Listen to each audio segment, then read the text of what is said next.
Good morning बच्चों। Please sit down. सब लोग कैसे हैं? वो तो विद्यालय तैयारी करा रहे हैं। जो भी गरीब बच्चे हैं हमारे साथ जुड़े रहे, शांतिपूर्वक ध्यान से सुने। अनुच्छेद हम 22 पहले पढ़ा चुके हैं, प्ले लिस्ट में जाकर देखें। 23वां हम पढ़ा रहे हैं। और एक कहावत सुनी है कि कौवा एकमात्र ऐसा पक्षी है, कौवा एकमात्र ऐसा पक्षी है जो बाज पर चोंच मारने की हिम्मत करता है। क्या मारने की हिम्मत करता है? पर बैठता है और उसकी गर्दन पर काटता है। कहाँ बैठता है? उसकी और चोंच कहाँ मारता है? गर्दन पर। गर्दन पर काटता है, लेकिन बाज जवाब नहीं देता। बाज जवाब नहीं देता और ना ही कौवा से लड़ता है, और ना ही कौवा से लड़ता है, और ना ही कौवा पर अपना समय बर्बाद करता है, और ना ही कौवा पर अपना समय बर्बाद करता है।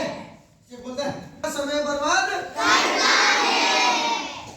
बस अपने पंख खोलता है और आसमान में ऊंचा उठना शुरू कर देता है। कौन?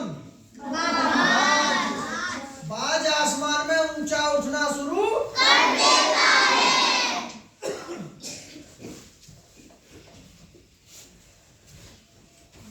कर देता है। उड़ान जितनी ऊंची होती है, उड़ान जितनी ऊंची होती है, उतना ही मुश्किल होता है ऊपर सांस लेना। उतना ही मुश्किल होता है ऊपर सांस लेना।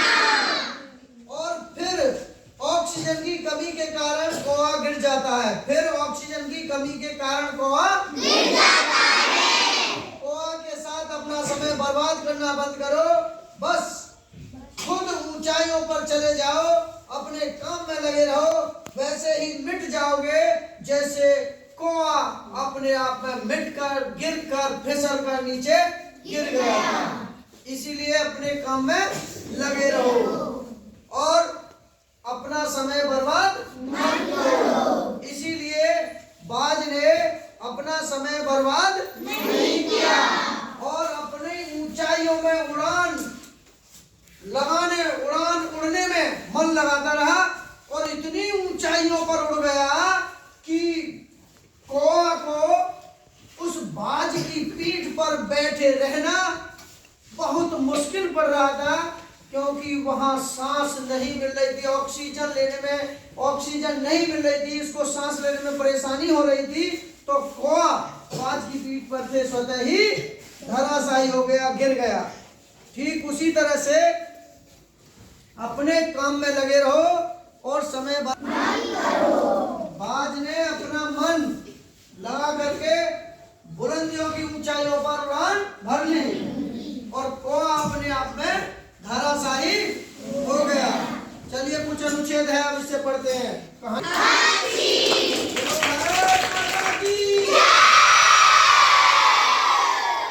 अच्छा आनंद आया कहानी में? किस की समझ में आई कहानी? तो आपको बाज की तरह बनना है या कौवा की तरह? किसकी तरह?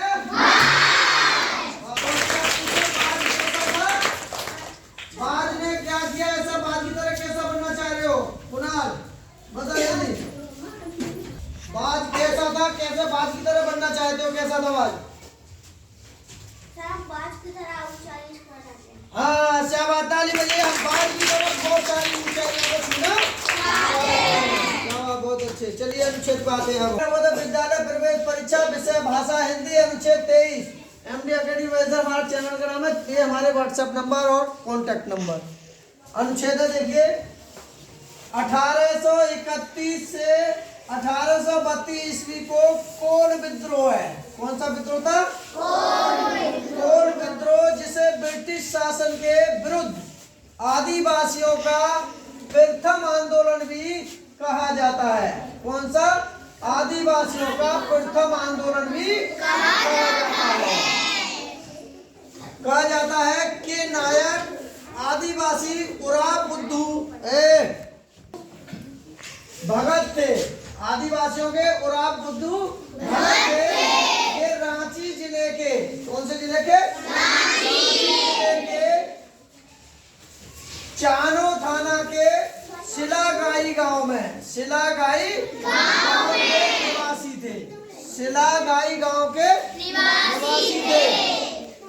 शिलागाई गांव के निवासी थे। कहा जाता है कि बुद्धू भगत देवीय शक्ति रूप में प्राप्त एक कुल्हाड़ी अपने साथ रखते थे।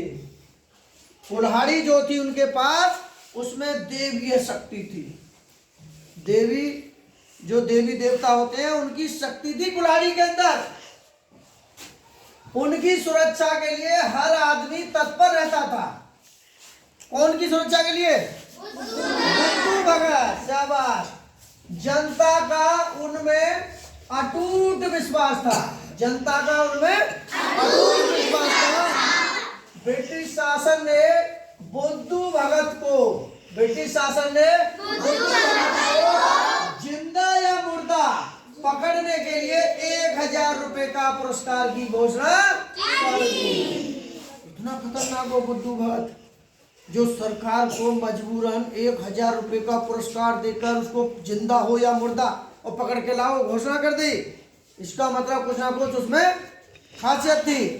इसीलिए सरकार को पुरस्कार देकर उसको पकड़ना, जिंदा या मुर्दा किसी भी हालत में पकड़ के हमारे पास लाओ, घोषणा कर दी। लेकिन कोई भी इस पुरस्कार को प्राप्त करने का लालची नहीं था।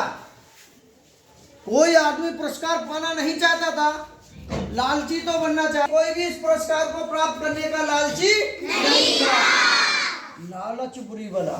तो देखिए, उसने पुरस्कार तो 1000 रुपए रख दिया, लेकिन किसी की भी हिम्मत ये नहीं पड़ी कि बुद्धू भगत को पकड़ सके, क्योंकि वो सबको डर लगता था। उसमें क्या शक्ति थी? एक कौन सी शक्ति थी? देवीय शक्ति। भाई उनको सबको, जनता को ये डर था कि भाई वहां पर देवी देवता है, शक्ति है, बहुत अटूट शक्ति। इसीलिए लोग डरते थे। इसीलिए किसी की हिम्मत नहीं हुई कि जो है उसको पुरस्कार को पाले। नहीं, पुरस्कार तो हर आदमी पाना चाहता है, लेकिन उन लोगों की हिम्मत नहीं हुई। बुद्धू भगत को पकड़ने की जिम्मेदारी कैप्टन इम्पे को सौंप दी गई। एक कैप्टन था, उसको सौंप दी गई कि तुमको पकड़ के लाना है। अब कैप्टन इम्पे ही क्या करता? जब उसके अंदर, उसकी शरीर पे देवीय शक्ति का असर है, तो लोग सब घबराते थे। इसीलिए कैप्टन इम्पे क्या कर लेते? कुछ नहीं। जब वहां के जनमानस लोग सभी उसकी, किसी की हिम्मत ना कर पाए कि हम 1000 का पुरस्कार प्राप्त कर लें, जबकि उनको सबको पता था कि बुद्धू भगत है कहाँ, गांव में ही छुपा हुआ था, लेकिन किसी की हिम्मत नहीं थी उसको बता दे और उसको पकड़वा दे, उसको पकड़ लें। चलिए देखिए, पहला क्वेश्चन है, आदिवासियों का प्रथम आंदोलन किस विद्रोह से जाना जाता है? किस विद्रोह से जाना जाता है? बहावी विद्रोह, कोल विद्रोह, 1857 का विद्रोह, इनमें से कोई नहीं। किसकी पूछा? किसी से? Yes sir. किरण, कोल विद्रोह। शाबाश, जोरदार ताली बजाइए।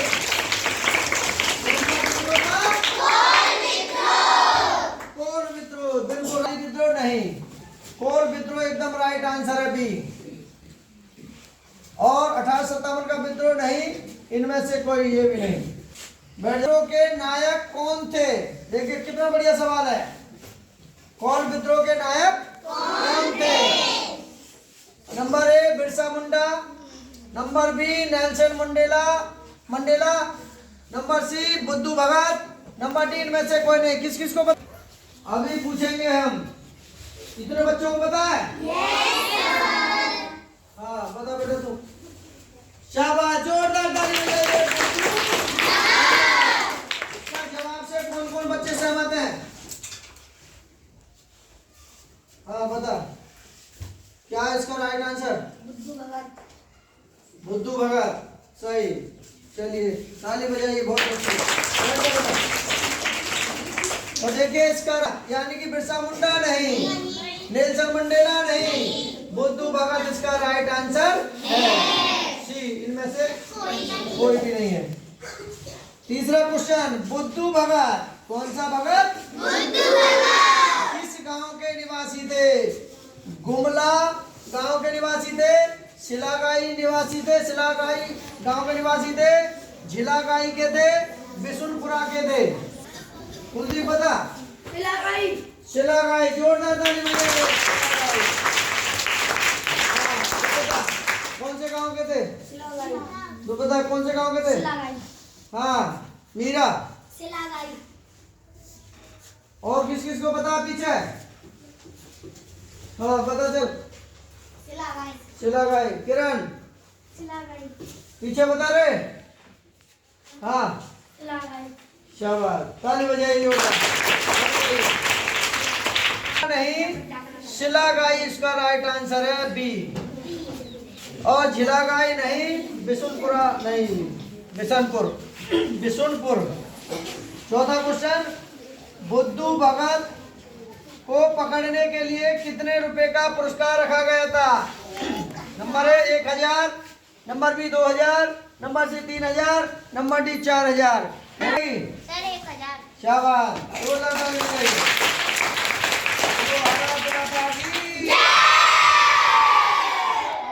सबको। नंबर 1000 रुपए इसका राइट आंसर है।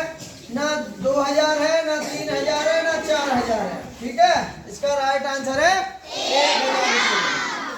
अगला क्वेश्चन, दिए गए गद्यांश के शीर्षक होगा आदिवासियों का प्रथम आंदोलन, नंबर बी कोल विद्रोह, नंबर सी ब्रिटिश शासन, नंबर डी बुद्धू भगत। किस किस? हाँ क्या बताएगा? बता रहे। बुद्धू भगत। अर्चना बता। सर बुद्धू भगत। बुद्धू भगत। पीछे मोहल्ला में से कौन बताएगा? हाँ बता, तू बता रहे? हाँ बता बेटा। बुद्धू भगत।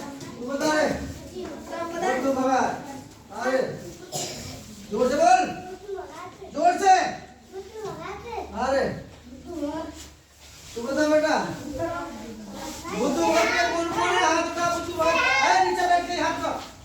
क्या बात, ताली बजा जोर। बुद्धू भगत की जय हो। बुद्धू भगत में कौन सी शक्ति सी बुद्धू भगत में कौन सी शक्ति सी के बताएगी? तो कौन सी शक्ति थी? देवीय शक्ति। जोरदार ताली बजाइए। अरे गेटों का बारे बताया, जल्दी बता कौन सी शक्ति थी? देवीय शक्ति। शाबाश।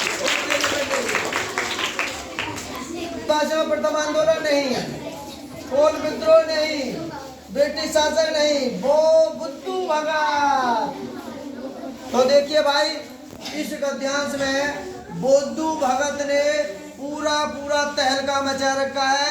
बुद्धू भगत के पास देवीय शक्ति थी, किसी भी जनता की इतनी हिम्मत नहीं थी कि उसको पकड़ के जिंदा या मुर्दा लाया जाए और 1000 का पुरस्कार ले लिया जाए। किसी की भी हिम्मत नहीं थी। तो बुद्धू भगत इतना मजबूत, इतना स्ट्रॉन्ग, इतना कामयाब व्यक्ति था कि उसके पास कोई भी उसके खिलाफ बगावत या कार्रवाई करने को तैयार नहीं था। कम से कम बुद्धू भगत की तरह बनो स्ट्रॉन्ग। तो देखिए हमारा अंचल कैसा लगा? अच्छा। तो देखिए वीडियो अच्छी लगी हो तो लाइक करें, शेयर करें। ओके।